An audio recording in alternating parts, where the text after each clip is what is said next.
Olha, o assunto foi discutido já na Assembleia, foi levado para a Assembleia Legislativa, está em debate essa questão do empréstimo. Elivaldo Barbosa acompanhou também essa situação lá na Assembleia Legislativa, o empréstimo de 50 milhões de dólares para o Estado e em outra operação 350 milhões de reais. Elivaldo, o que parece vai ser aprovado na Assembleia. Bom, hoje na Comissão de Constituição e Justiça foi aprovado, apenas 2 ressalvas, 2 votos contrários por não ter sido aprovadas umas emendas que foram dos deputados Firmino Paulo e Gustavo Neiva, mas foi aprovado na CCJ, amanhã vai para a Comissão de Finanças e para o plenário. Eu acredito que amanhã a previsão é que seja votado também em plenário. Secretário Rafael Fonteles está aqui conosco, vai falar sobre este e outros assuntos. Secretário, a aprovação na Assembleia Legislativa é só um passo. Outros precisam ser dados ainda junto aos bancos para garantir a liberação deste dinheiro. Boa tarde. Boa tarde aos telespectadores. Primeiro, fazer um esclarecimento, porque a gente tinha mandado, ainda no ano passado, o governo enviou para a Assembleia 2 mensagens de operações de crédito. Uma de 315 e outra de 600 milhões. Ambas, Caixa Econômica Federal. Só que a de 315 era com o aval da União. O que se mandou agora foi uma nova operação de 315 sem o aval da União. Para quê?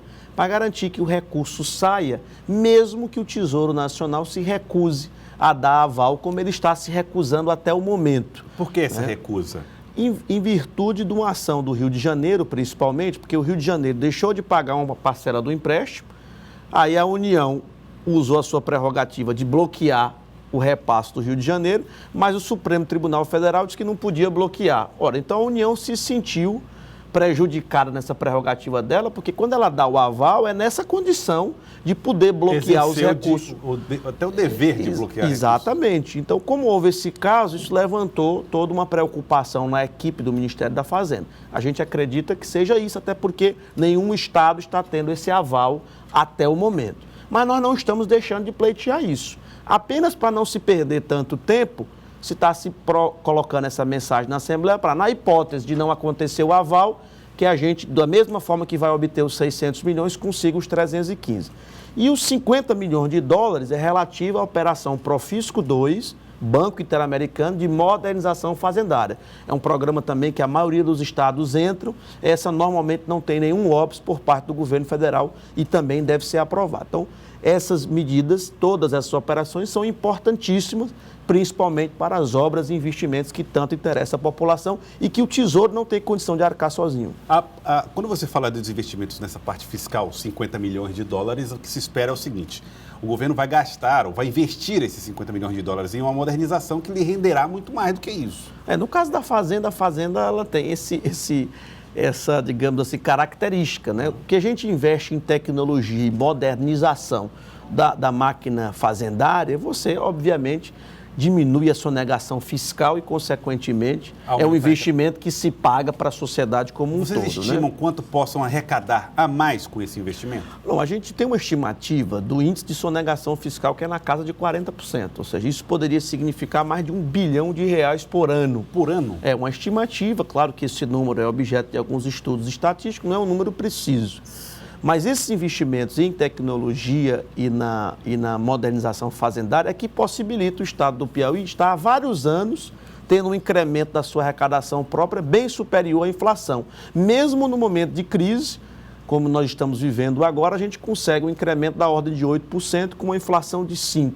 Isso é fruto desse esforço fiscal, dessa máquina fazendária ajustada e da competente equipe de servidores que nós temos na Secretaria. Secretário, com a crise, o poder de investimento do Estado com o Tesouro, também estadual, ela não existe mais? Ou seja, o Estado, para investir, necessita desses investimentos, dessas operações de crédito? Ela já é muito baixa, a capacidade de investimento com recurso do Tesouro. No momento de crise aguda, como essa que nós estamos vivendo, ela diminui mais ainda, quase zerando. A gente tenta salvaguardar os recursos, pelo menos das contrapartidas dos convênios. Então, a salvação realmente para os investimentos, que é o que interessa para a população, é o asfalto, né? São as estradas, são os equipamentos urbanos, escolas, hospitais, só são possíveis com as operações de crédito. E é bom que se diga, Elivaldo, foi objeto de discussão, inclusive, na imprensa, sobre essa questão do Estado estar sendo endividado.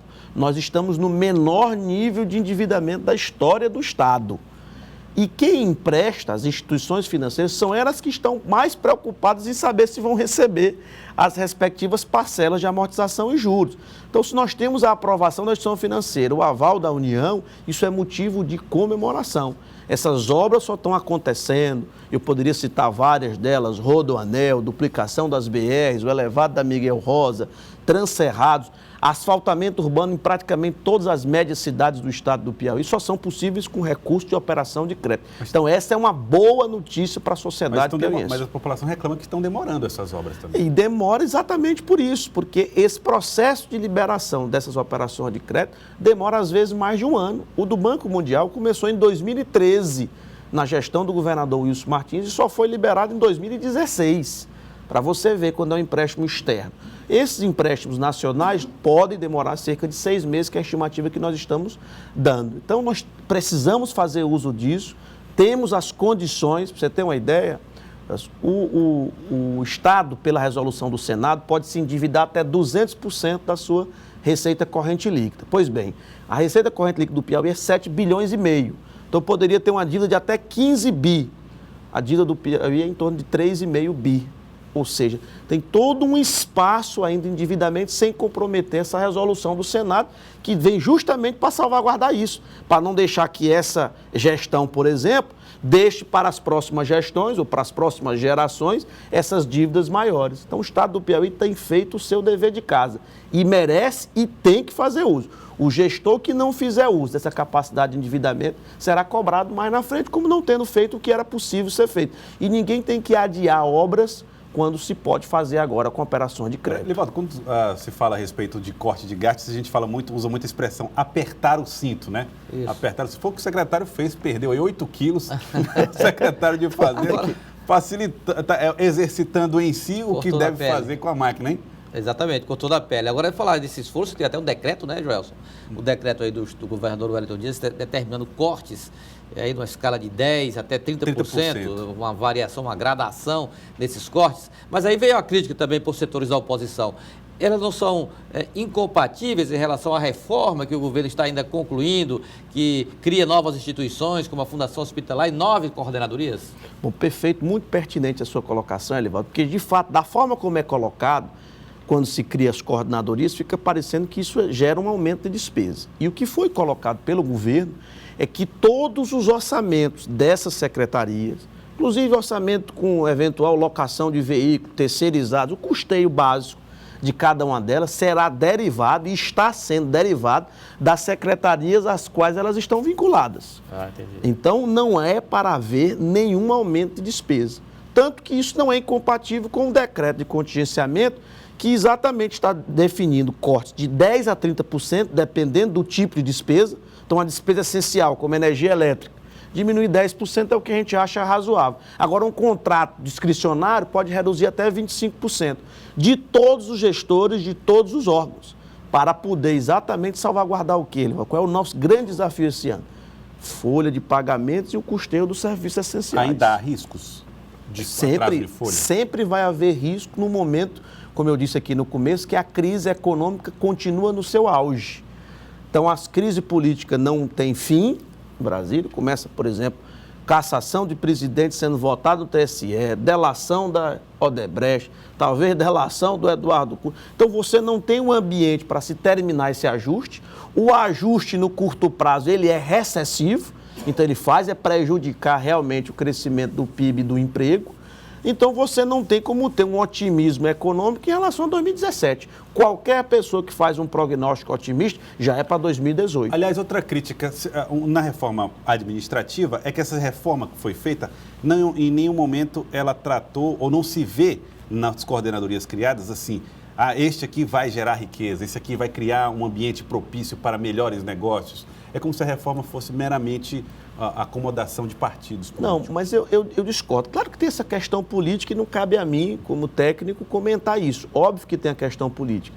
Mas o propósito das coordenadorias é pegar projetos que estavam com dificuldade de serem deslanchados nas secretarias e, como essas coordenadorias vão ser muito específicas, elas poderem fazer andar. Então, por exemplo, a Coordenadoria de Piscicultura tem um grande projeto que nós pegamos um modelo feito no Acre que não tinha deslanchado ainda. Agora, com a coordenadoria, a tendência, ela tendo autonomia, que isso aconteça. Mesma coisa na área rural, mesma coisa nos aeroportos. Então, as pessoas podem achar no primeiro momento que é um penduricalho, vamos dizer assim, de cargos para acomodação política, mas, na verdade, com o passar do tempo, vão perceber que algumas coisas que não andaram nos 2 primeiros anos vão passar a andar, porque tem uma coordenadoria especificamente destinada àquilo, né? Então, a máquina burocrática, a máquina pública, ela tem uma burocracia significativa. Então, se você não tem um foco de um gestor focado num determinado projeto, a coisa demora anos, às vezes, a acontecer. E o objetivo do governador é acelerar isso, repito, sem aumentar a despesa corrente. Esse é o desafio. Então, a oposição tem toda a razão de estar fiscalizando, alertando para isso, até para se cumprir o desejo do governador, a ideia do governador, que é essa. Ninguém está aumentando. Pelo contrário, nós conseguimos economizar, acabei de receber o relatório vindo para cá, Elivaldo, 30 milhões de reais no custeio dos 2 primeiros meses, em relação a 2016, nominal. 30 milhões de reais, 15 milhões em 2 meses a gente conseguiu fazer. Isso pode aumentar ainda? A ideia é cumprir 150 milhões por ano com esse decreto sendo aprovado, porque agora virou, digamos assim, força de lei, é um decreto do governador. Então não é mais só a Secretaria de Fazenda, a de Planejamento, tentando, né, 30 milhões, convencer. 30 milhões nominais significa que ainda tem aí a inflação, né? Que seria em tese era para ter crescido 6%, que foi a inflação.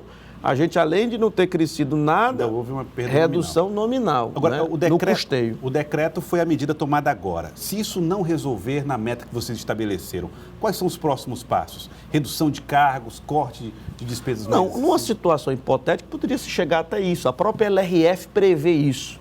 Mas, claro que o nosso esforço todo da equipe econômica é evitar que as finanças colapsem, como está acontecendo no Rio de Janeiro. Você tem uma ideia, o Rio de Janeiro, semana passada, o Tesouro não repassou o dinheiro para o Poder Judiciário pagar o salário dos juízes. Ou seja, mesmo que o juiz ou o Supremo bloqueasse as contas como bloqueou, não vai encontrar nada nas contas. Está zerado. É isso que eu digo, numa situação de calamidade como a do Rio de Janeiro, não adianta poder de A ou de B disputar o que não existe. O dinheiro é um só, o bolo tributário, a fonte é o bolso dos contribuintes. Então, se esse recurso acaba não é só para a saúde, educação e segurança, acaba para os poderes, acaba para o serviço da dívida, e você fica numa situação de caos que pode virar uma convulsão social. O risco é esse. Nós estamos falando de convulsão social, que é o risco. Esse risco aqui, o Piauí tem também, está na... Então, eu diria que nós estamos bem distantes disso, comparado à situação do Rio de Janeiro. Mas eu não posso aqui dizer de pronto, completamente, que não possa haver atraso de fornecedores, atraso de salário. É o que a gente está buscando evitar. Por isso, decreto de contingenciamento, decreto de programação financeira. O governador ainda Brasília todo o tempo destravar esses empréstimos, se juntando com outros governadores para dividir o bolo tributário nacional no novo pacto federativo. Vem a nova lei da repatriação, securitização da dívida ativa, cobrando, devem ao Estado do Piauí, alguns contribuintes, 4 bilhões de reais. Ora, se a gente tivesse 10% disso, já seria o corte que nós estamos promovendo, só com o dobro do corte que a gente está promovendo. Só com a securitização da dívida ativa, vocês conseguem esses 10%? Não, acho que a gente vai conseguir em torno de 5%. Em torno de uma meta ousada seria 200 milhões. Por quê? Porque tem uma parte desse crédito, dessa dívida ativa, que é irrecuperável. Então, ele não tem valor quase nenhum, mesmo a gente oferecendo no mercado financeiro. É um título que costumamos colocar um título podre, né? Como aconteceu, por exemplo, na quebra de alguns bancos nos Estados Unidos, que não valia quase nada o papel, mesmo dizendo lá que tem uma dívida de fulano com o banco, aquele papel não valia nada. Então, sendo realista, algo em torno de 5% é possível a gente conseguir obter em meados desse ano. Isso é natural, você ter 4 bilhões de dívida ativa que não é recuperada? Ou foi um relaxamento de gestões anteriores? Não, esse número nosso está em acordo com a estatística geral dos estados, mas nós queremos ser exemplo no país inteiro de boa recuperação disso. Inclusive, quanto melhor for essa recuperação, mais sucesso nós teremos no lançamento dessas debêntures para poder fazer essa antecipação. Então, nós começamos a melhorar o sistema de cobrança, tem aquela força-tarefa lá do GreenCot, que é o Grupo Interinstitucional de Combate ao Crimes de Ordem Tributária, que funciona num prédio à parte, Justiça, Vara Especializada, Promotoria Especializada, Procuradoria do Estado Especializada, a Cefaz, para justamente melhorar esse sistema de cobrança, né, para poder ter mais valor essa base que eu digo de recuperação da dívida ativa. Se você percorre algumas regiões do estado do Piauí, principalmente aquelas que ficam bem mais distantes da capital, se percebe uma dificuldade de fiscalização na entrada e saída de mercadorias nos municípios, e os fazendários até já falaram a respeito deste assunto. Esses investimentos, esse dinheiro de 50 milhões de dólares que vocês estão prevendo, pode servir também para aumentar a fiscalização no interior? Sem dúvida, a modernização dos postos fiscais e aumentar os postos volantes. Porque não tem como, seria contraproducente, digamos assim, eu colocar a fiscalização para fiscalizar 100% de todos os veículos, caminhões que entram. Vai terminar tendo um custo maior do que a receita. Eu tenho que fazer isso de forma amostral. Não se concebe mais fiscalização de modo integral, porque esse custo vai ser muito elevado para a arrecadação marginal que pode surgir. Nós temos que investir em tecnologia, isso sim, tem muita coisa nova em matéria fiscal no âmbito da tecnologia, valorizar os nossos servidores, obviamente, e, claro, os ambientes físicos, as agências e os postos fiscais, aqui como o vizinho, o Estado do Ceará, fez recentemente, inclusive usando recursos do Profisco, né? É importante porque ainda assim muita coisa acontece nesse transporte, por isso a importância dos postos fiscais, dessa fiscalização volante que a gente tem feito. E no mais, conscientizar a população desse programa da Nota Piauiense de educação fiscal, da população entender isso, que do mesmo jeito que a gente combate a corrupção com muita força, né, e o país inteiro está nessa missão, tem que se combater a sonegação fiscal, que ela é cerca de 10 vezes maior em termos de volume financeiro e ela é igualmente corrupção do dinheiro público.